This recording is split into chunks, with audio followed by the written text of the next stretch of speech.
Fire, fire, fire.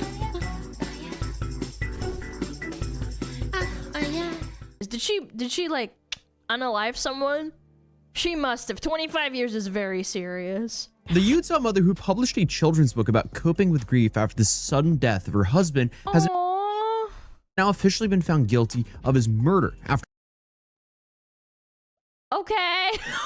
Oh my god! I just got the biggest whiplash ever. Yeah, I take that back. For 4 long years. And I only say published because it came out during the trial that she didn't even write the book herself at all. We And who found wrote it? text Like a messages in ghostwriter? Miss Richens' phone between her and a contact named Book Writing Lane regarding them writing the book for her. Yeah, she apparently paid someone something like $2,500 to write the book for her. Bro, this is some weird ass shit, bro. Which I guess was in preparation for her big one. I might go out on a limb and say she's probably not gonna get that big book deal anytime soon. Maybe a true crime documentary or something like that, but unfortunately for her, I don't think they're gonna portray her as she wants to be portrayed. But if you've been around my channel for a while, you might remember. You know what's funny? She's probably the type of person that's like, oh, I really want to write a book. I don't want to pay I don't want to do it myself. I'll pay someone to do it. And then she complains that it wasn't good enough. And then she says like, I gotta write my own one. I don't know. She just strikes me that kind of person. Not just because she's a murderer or anything. I actually covered Corey Richens and her horrifying behavior a couple of years ago. I made that video like right after she was charged with the crime of poisoning her husband after the autopsy revealed his body contained 5 times the legal dosage of, yeah. Oh my god, Mari _ Ian is involved. You heard me right. No Now, way. at the time of that video, she had been this grieving widow and a single Of mother. what? On YouTube you can't say it because it's a very serious drug. It starts with fee and then ends with anil. For about a year, and she was trying to publicly promote her book about how to deal with loss any way she could by going on TV, going on TikToks, and so on and so on. So my husband passed away unexpectedly last year, so it's March 4th. Unexpectedly! Oh my god! She murked him and then she's like, unexpectedly. I feel so bad. It was a 1-year anniversary for us. He was 39. We have 3 little boys, 10, 9, and 6. You know, my kids and I kind of wrote this book on the different emotions and grieving processes that we've experienced last year. But we now know, of course, she didn't even write the book, especially not with the help of her 3 kids, as she claimed she did. So not only did she take the life of her husband, no, she lied about going together with her kids and writing a book together about their grieving and how to cope with grieving. I mean, this is just so many layers of being a monster.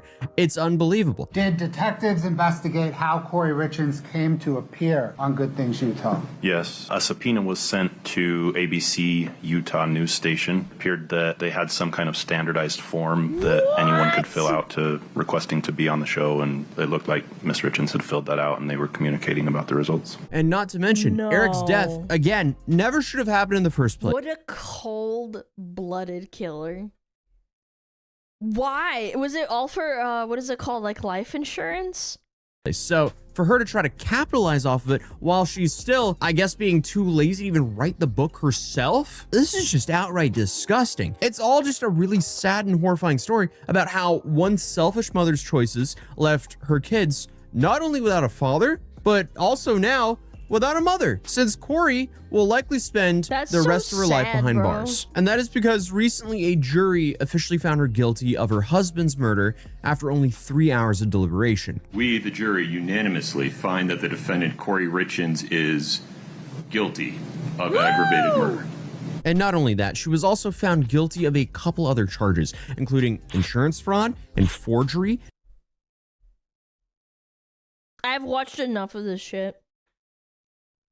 I fucking knew it. I literally, I said it was gonna be insurance. And is now looking at life in prison with a minimum of 20. I don't know how people think they can get away with taking out like a $1 million like life insurance loan, and then suddenly their husband dies or something, and their wife dies.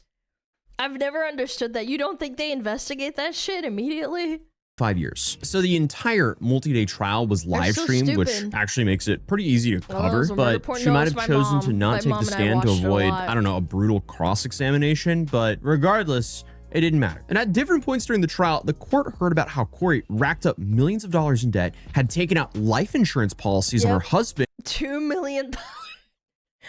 There was a case that a dude took out $2 million on life insurance on a woman that was an Olympian grade swimmer. Maybe it was the man. I can't remember. It was like in 1992 or something.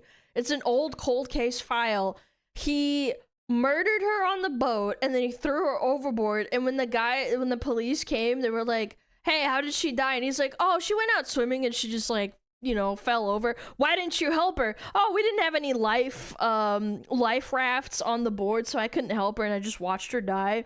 And they were like, oh, that's so weird. And the police officers are looking at each other like, wait, what? You took out $2 million in life insurance before this? And they're like, oh, okay, here, come with us.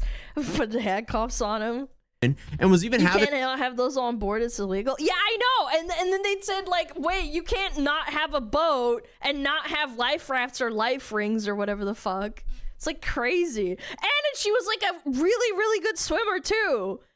An affair. So I guess that kind of covers the motives, or at least the possible motives. So she might have dumb. actually been going for the title, the worst wife ever. But family members, wife ex-friends, ever. attorneys, No, that's my co-workers, wife. and even her ex-lover took the stand and testified against Corey, recounting everything. Yo, based. Took the stand and That's testified against based. Corey, recounting everything from her cold and uncaring demeanor in the wake of his death to the time that she apparently mentioned how her life would be so much easier if Eric was dead. And she said that in many ways it would be better if he were dead. Oh, but I'm Actually sold her out. No fucking way. Hold on. If he were dead. It would be better if it were dead. Dude, the stare. Oh, She's but crazy. I'm getting a little bit ahead of myself because obviously the ghostwriter and She's like, debt, "You're I mean, that's next." crazy, but they're also far from the most damning evidence that came out of this trial. There were also bombshell revelations that Eric had apparently spent years privately meeting with divorce attorneys and estate planning lawyers. And this was apparently privately, as in his wife, Corey, didn't know. Eric did not want me to have any contact with him via phone or email directly. This reminds me of all those cold cases where the man is like, dude, I think she's trying to kill me. And then she does. Dude, I don't know, man. He wanted everything to go through a third party, his brother-in-law. So the meetings were planned through his siblings and in-laws, but never Eric directly. And even told one of the attorneys to refrain from emailing him, allegedly to avoid the possibility of Corey coming across the correspondence while snooping. Smart because guy. he was worried that Corey would be reading his emails. He wanted to leave everything to his kids if possible. So I mean, clearly that doesn't... He clearly cares more about the kids because she did it and didn't think of the kids, man. Scream like a healthy Bro. marriage between a husband and wife, but to be fair, Eric had already had his trust broken because he found out that Corey borrowed a $250,000 home equity line of credit on Mr. Richens' house in Summit County, Utah. What the? You can just do that without his permission? Hey, if you are stealing like that from your husband or wife, clearly the relationship is kind of over. But what makes it so much worse is he didn't find out about it until a year later when he stumbled across some information during a bank visit. A handwriting expert from the prosecution said there was also a strong probability that Miss Richens had forged her husband's signature to obtain that credit line. Again, she is What a really bitch, speedrunning, dude. being the worst wife ever. So at least that Worst explains the woman fraud and ever. forgery Worst human charges. And all ever, being bro. said, it's safe to say that Eric would want to, protect his assets and prevent this from happening again. So, him getting in contact with divorce attorneys and estate planners, that checks out and makes sense. But Eric was even considering how assets would be split amongst his children and other family members in the event of his death. And I mean, even though it's important to plan for your kids' future, no matter how young they are, it's pretty unusual for a guy Eric's age to be secretly moving things around behind his wife's back and preparing for his death the way he was. Almost like he kind of had like a inkling that Corey was up to something not good, which is insanely eerie in itself. Most people going through Freaky divorce, as fuck, in bro. my experience, aren't thinking beyond what that divorce might look like. They're not thinking about death or estate planning and so forth. And he might have actually been onto her because he made this very eerie remark that he thought his wife Corey might have tried to poison him after he suddenly became extremely ill on Valentine's. On Valentine's Day, I don't know, man. I'd immediately go test myself. Valentine's Day. He said that he thought that Corey had tried to poison him, but it was more of a funny. That's actually really common. They don't know what the dosing is for like for their victim, and sometimes they fuck up, and the first time they might get really, really ill and they may survive, then they do it a second time. Or it's a test, It was yeah. like an allergic reaction is what we had thought it was. So Eric, jokingly, It's I want to hard. accurately. Yes, we were laughing at the story. Yes, and we all teased Corey for trying to kill him or poison him or whatever he thought it was. Okay. And while sure, they weren't being serious, Wow. they joked with Corey having no idea that they were actually right. And I guess about 2 weeks later, their jokes sadly would become reality. So what exactly happened to Eric? I'll give you the quick recap of that night before we get into the more shocking discoveries from the trial. So on March 4th, 2022, Corey Richens says that her and her husband just had a normal night at home, just like any other. Well, except on this night, they had a drink to apparently celebrate the fact that Corey was supposed to be closing on a house for her real estate business the following day. We had a drink together at 9 to celebrate something No way! They have the police cam footage? at work tomorrow. So Corey's side of the story, she says that she brought a Moscow Mule to Eric in bed, along with a THC gummy. Then she said that she went to her kids' bedroom and fell asleep because they were apparently having night terrors at the time. We went to bed. I went to bed with my kids. He went to bed in our bed. What time did you guys go to bed? 9:30. 9:30? Bro, that is the most fake crying I've ever heard in my life, bro. Okay. 9:45. She's making the voice, but she's not crying. I guess they just, cheered. He chugged the drink, and then she immediately went to bed with one of their kids after chugging a drink. I don't know. It just kind of seems off, obviously. But hours later, at around 3 in the morning, Corey says that she woke up from her kid's room and returned to her own bed. But when she got there and felt Eric sleeping, he was cold to touch and heavy. I just woke up. When I sleep with my kids, I'll wake up and I go back in my own bed. That is so disgusting to me because, like, she went to go to the kid's bedroom because he was likely convulsing in bed and dying. Oh my god. Like, I just thought about that. I'm like, yeah, she left because she didn't want to, like, be in the same room. What an evil whore, dude. That's disgusting. I just crawled over on his side. She's smiling! Did you see that? Oh my god. Crawled over on his side. She's smiling! Okay.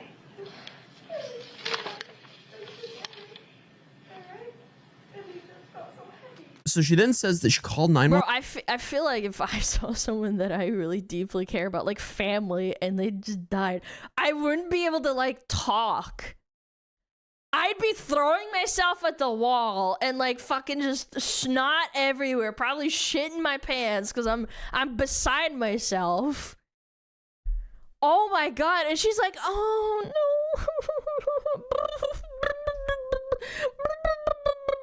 And first responders arrived at the scene, capturing the rest of the horrifying ordeal on their body cams. And obviously, everyone reacts in traumatic situations like this very differently, and you can't only judge someone based on how they act when they're in shock. But, now she's been convicted, so we don't actually have to give her the benefit of the doubt anymore. bitch. So with that being said, Corey shifts from hysterical tears to being able to recall various facts fairly easily and Bro. waiting calmly to answer more questions. So a lot of people on the internet were That's saying that she was faking her crazy. tears and trying to avoid police noticing based on the way that she kept, I guess, covering her face as time goes on. So Bro, it's like a toddler when they get caught doing something bad and they have to fake tears.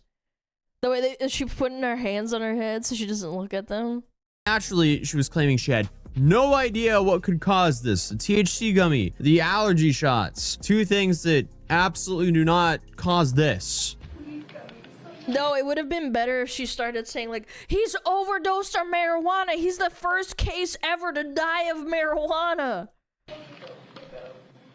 Gummy before he goes to bed. And then he just said he was really tired because he got his allergy shots yesterday morning.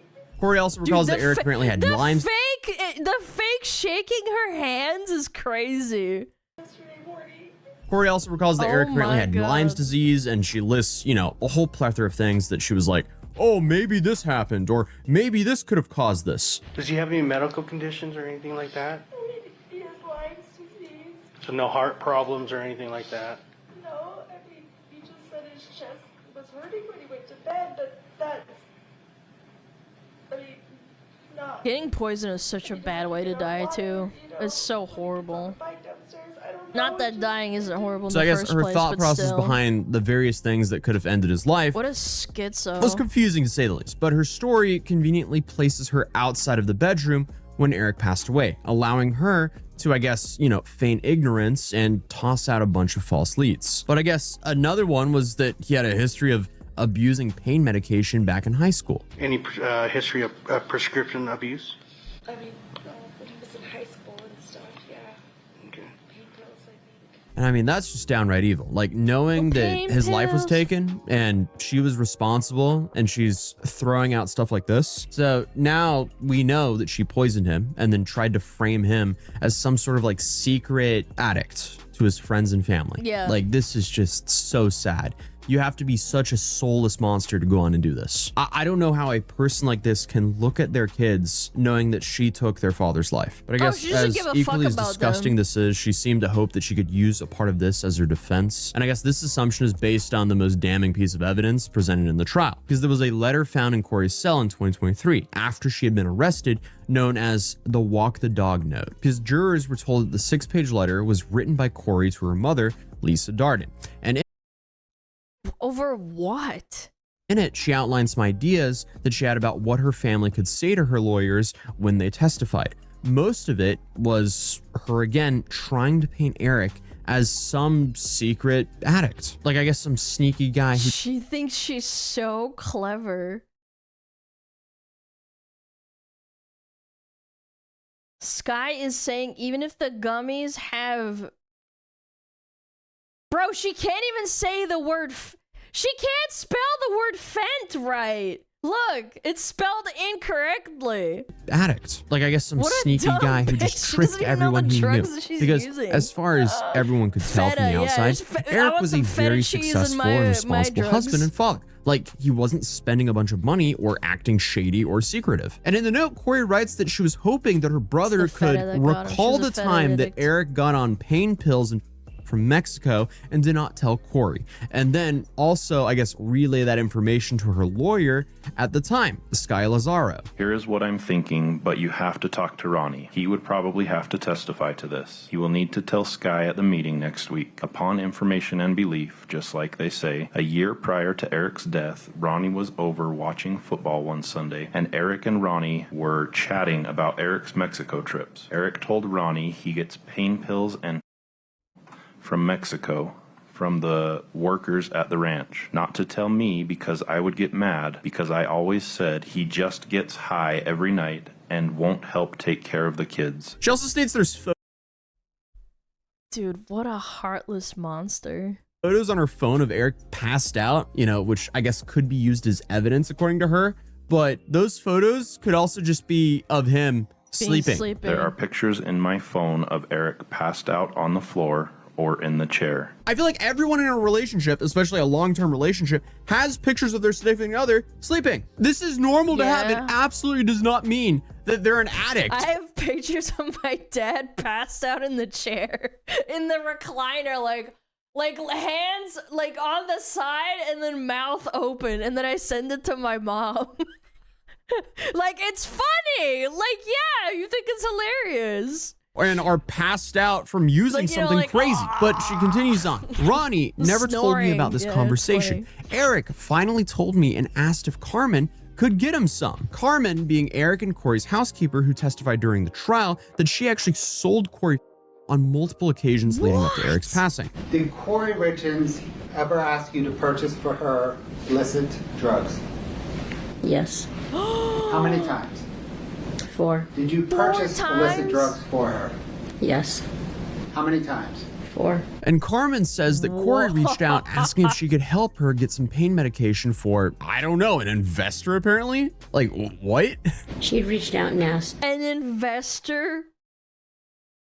Why are you buying... Dude, this bitch is so dumb. Why did you just say none of your business? If like, I if could you're do gonna a be a favor, and I cold killer... said, yeah, probably, what is it? And then she had called me and asked me if I could reach out to somebody for some pain meds for an investor that she knew. And I told her I could see what I could do. What a fascinating thing to get for an investor. And she also said after the first or 2 transactions, Corey reached out to Carmen again, asking for the Michael Jackson stuff. Excuse me, what? What? So was she looking for something to, you know, end someone's life? I don't know. There's a whole bunch of ways to interpret that. Wait, but yeah, Michael Jackson died of overdose too, didn't he? Like his doctor administered too much or something?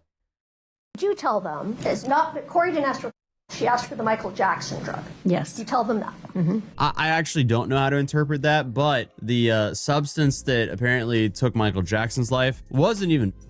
So, interesting comment regardless. But the date of this insane request was February 11th, 2022. And this is apparently just days before he was sick on Valentine's Day and joked about being poisoned. And then she made another request, and that came on February 26th. Again, just days before his passing.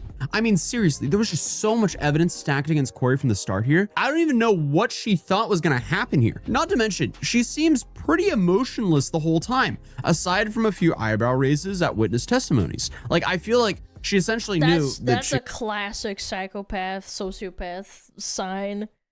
There's that really famous, I forget what it's called, it's a YouTube channel, like it's a criminology channel.